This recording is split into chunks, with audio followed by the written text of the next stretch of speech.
Hello, this is Archie Dunlop with Talking Astrology with Archie on Thursday, March the 23rd, 2023. My wife recently bought me a book. Here it is. There you go. It is called Bright-Sided.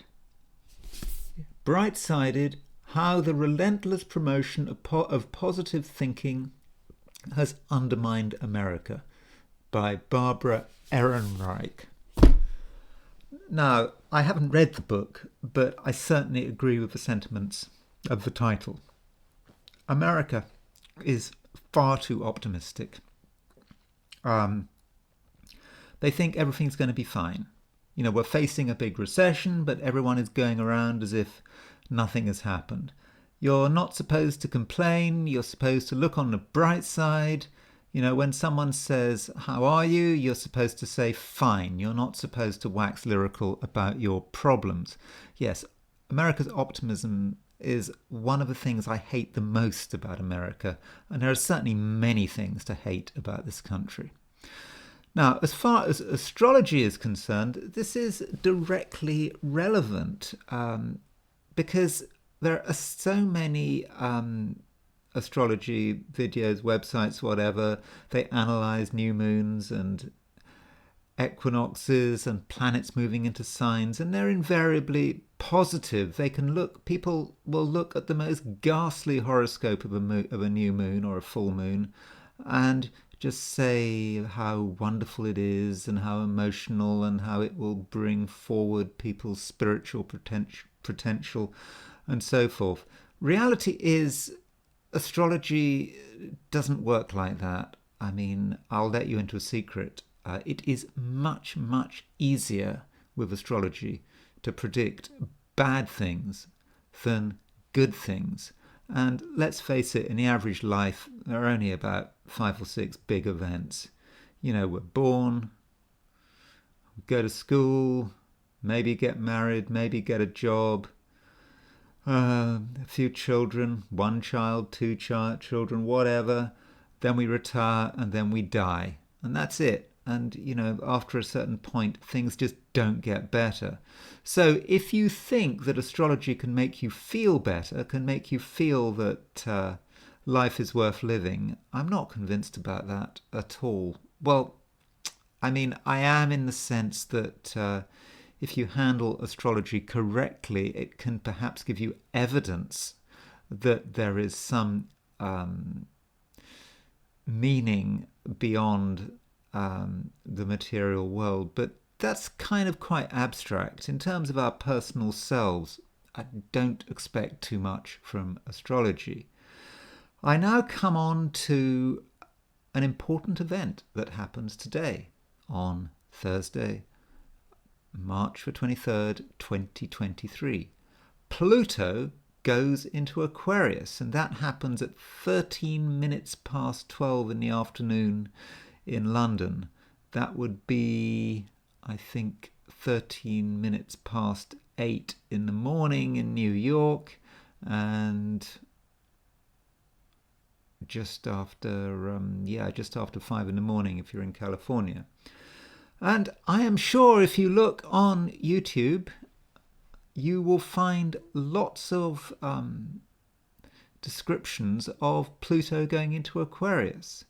Aquarius is supposed to be a forward-thinking, humanistic, kind sign.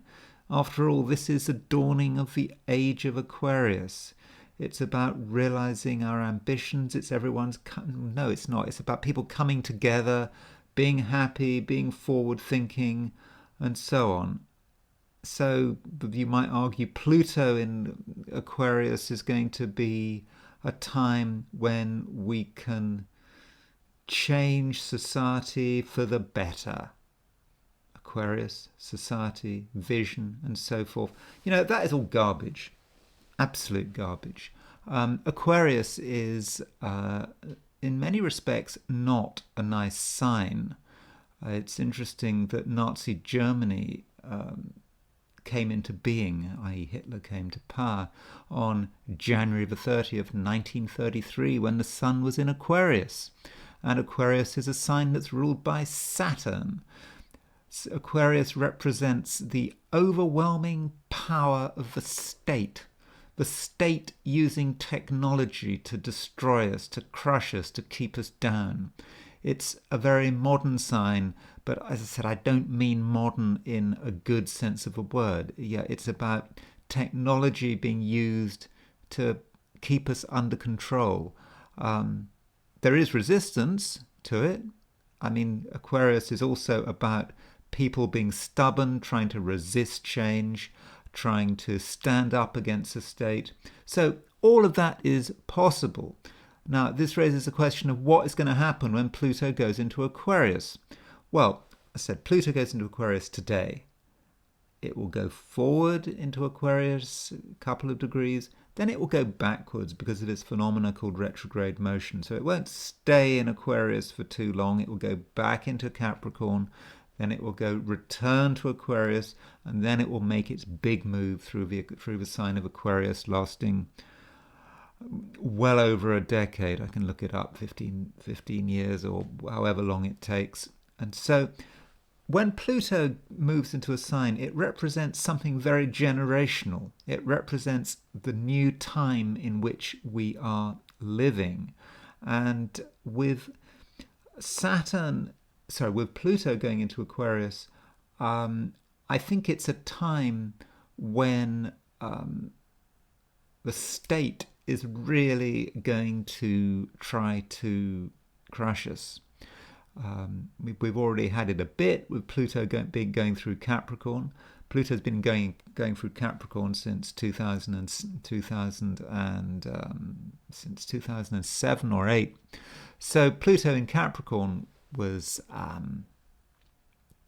about businesses controlling us. It was all, it was about, you think about social media and the internet, when Pluto was in Aquarius from the mid-90s through to 2007, the internet was a very idealistic place. But after 2007, 2008, these big tech companies moved in, the Googles, the Amazons, the Facebooks, and they controlled it. You're looking at this on YouTube. You're not looking at this on my website.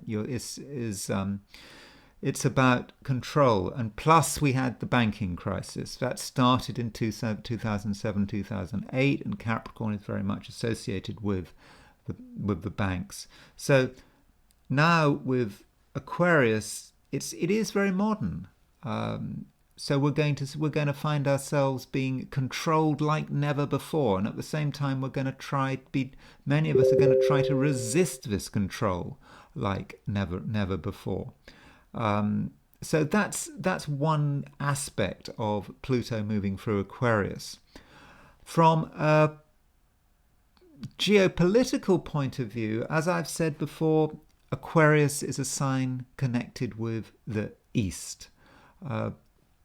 In particular, the country ruled by Aquarius is Russia. And while Pluto is going through Aquarius, we're going to see Russia getting stronger and stronger. So forget all this talk about Russia collapsing, Russia falling apart, Russia losing its war against Ukraine. That's just not going to happen. And that's going to be an aspect of Pluto going into Aquarius. And Russia is going to win out in ways we just don't imagine at the moment. So those are some themes about Pluto in Aquarius. Pluto was in Aquarius at the end of the 18th century. It coincided, I believe, with the French Revolution and the after effects of the American Revolution. And in both cases, the end of the 18th century, we saw these two regimes in America and France getting stronger and stronger. France was, after the French Revolution, it was about year zero, trying to erase the past. That's a very Aquarian thing. And so we can expect that. People are going to be told that we don't have to worry about the past. We're living in a brave new world. So that is my immediate thought about Pluto in Aquarius. What I want to do in a future video is just go through Pluto and in all the signs and go into the matter in more detail, because I think we can understand better how Pluto unfolds. It is amazing that Pluto can do this, because Pluto really is a very small planet, or dwarf planet. I mean, I think it's smaller than the moon.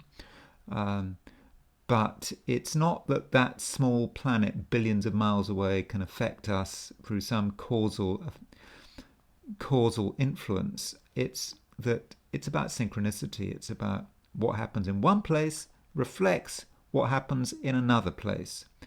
What happens to Pluto happens to Earth. They are acausal, and that's how it all works. So we're at a new beginning here. It's going to be a bit of a shaky beginning, because Pluto does go back into Aquarius before going forward and really establishing itself. So I suppose we have to decide what we're going to do. Are we going to accept the impersonal environment which Pluto is going to try to impose upon us? Are we going to accept that governments and perhaps corporations and technology controls us? Perhaps it's easiest that way. Or are we going to be a rebel? Are we going to revolt against this situation? And perhaps in the process of revolting against this, we might lose our lives and our freedom. So are we going to do that? So that is a matter of personal choice. Anyway, that's enough for today, and I will talk to you tomorrow.